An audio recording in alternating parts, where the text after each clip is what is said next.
माँ की ममता। एक छोटे से कस्बे में समीर नाम का एक लड़का रहता था। बचपन में ही पिता की मृत्यु हो जाने के कारण परिवार की आर्थिक स्थिति बड़ी दयनीय थी। समीर की माँ कुछ पढ़ी लिखी जरूर थी, लेकिन उतनी पढ़ाई से नौकरी कहाँ मिलने वाली थी। सो घर घर जाकर बर्तन मांजकर सिलाई बुनाई का काम करने लगी। किसी तरह अपने बच्चों को पढ़ा लिखा रही थी। समीर स्वभाव से थोड़ा शर्मीला था और अक्सर चुपचाप बैठा रहता था। एक दिन जब वो स्कूल से लौटा तो उसके हाथ में एक लिफाफा था।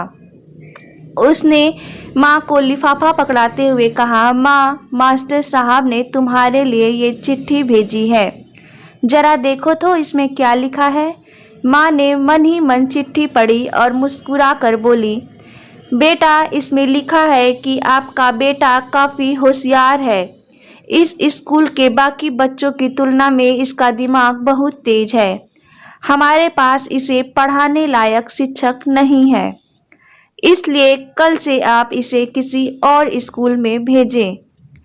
यह बात सुन समीर को स्कूल ना जा सकने का दुख तो हुआ, पर साथ ही उसका मन आत्मविश्वास से भर गया कि वो कुछ खास है और उसकी बुद्धि भी तीव्र है। माँ ने उसका दाखिला एक अन्य स्कूल में करा दिया। समय बीतने लगा। समीर ने खूब मेहनत से पढ़ाई की। आगे चलकर उसने सिविल सर्विसेज की परीक्षा पास की और आईएएस ऑफिसर बन गया। समीर की माँ अब बूढ़ी हो चुकी थी और कई दिनों से बीमार भी चल रही थी और एक दिन अचानक उसकी मृत्यु हो गई। समीर के लिए ये बहुत बड़ा आघात था। वह बिलख बिलख कर रो पड़ा। उसे समझ नहीं आ रहा था कि अब अपनी माँ के बिना वो कैसे जिएगा। रोते रोते ही उसने माँ की पुरानी अलमारी खोली और हाथ में उनकी माला, चश्मा और अन्य वस्तुएं लेकर चूमने लगा। उस अलमारी से समीर के पुराने खिलौने और बचपन के कपड़े तक संभाल कर रखे हुए थे।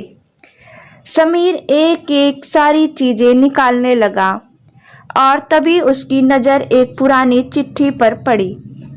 दरअसल ये वही चिट्ठी थी जो मास्टर साहब ने उसे 18 साल पहले दी थी। नम आंखों से समीर उसे पढ़ने लगा। आदरणीय अभिभावक, आपको बताते हुए अफसोस हो रहा है कि आपका बेटा समीर पढ़ाई में बेहद कमज़ोर है और खेल कूद में भी भाग नहीं लेता है।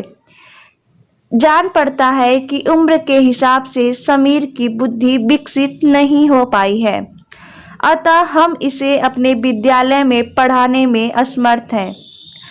आपसे निवेदन है कि समीर का दाखिला किसी मंद बुद्धि विद्यालय में कराएं अथवा खुद ही घर पर इसे पढ़ाएं।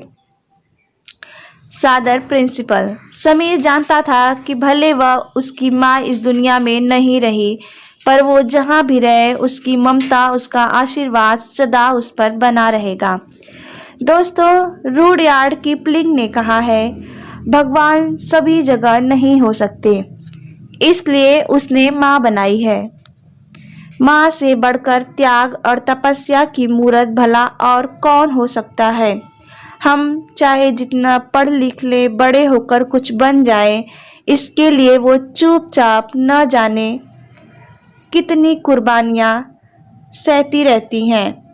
अपनी ज़रूरतें मारकर हमारे शौक़ पूरे करती हैं। यहाँ तक कि संतान बुरा व्यवहार करे तो भी माँ उसका भला ही सोचती है। सचमुच माँ के जैसा तो कोई हो ही नहीं सकता है। दोस्तों, अगर ये कहानी आपको अच्छी लगी हो तो कृपया वीडियो को लाइक करें। चैनल पे नए हैं तो चैनल को सब्सक्राइब करें और आपकी क्या राय है कमेंट करके ज़रूर बताएं। ये कहानी देखने के लिए धन्यवाद।